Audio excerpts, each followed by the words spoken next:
The treatment of juvenile inmates is a subject of controversy. There have been calls for more appropriate handling in the facilities for young offenders.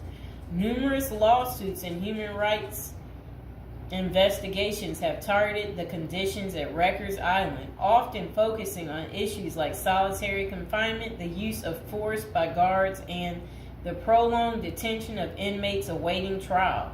Now would be a good time to like the video, to subscribe. And are you guys enjoying the prison series? Do you like hearing about all the different prisons, learning with me together? If so, go ahead and comment below. So, when visiting Rikers, journalists and prison reforms discovered temporary holding cells described as covered with rotten food, urine and feces and blood. Inmates were using plastic sheets for blankets and cardboard boxes for beds. Maggots crawled over everything. Up to 26 men were crowded into a single cell where they used plastic bags as toilets.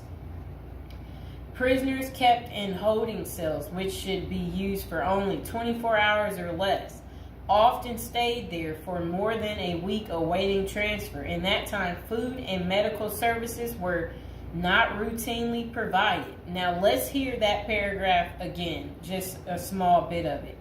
So, this was what journalists had noticed when visiting Rikers Island. The prison reformers discovered temporary holding cells described as covered with rotten food, urine, feces, and blood. Inmates were using plastic sheets for blankets and cardboard boxes for beds.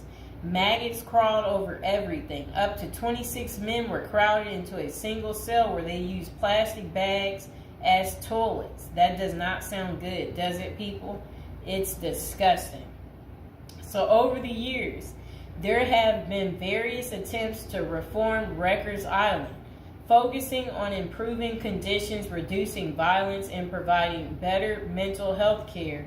Amid mounting pressure, activists and political leaders have urged the city to close Rikers Island. In 2019, the New York City Council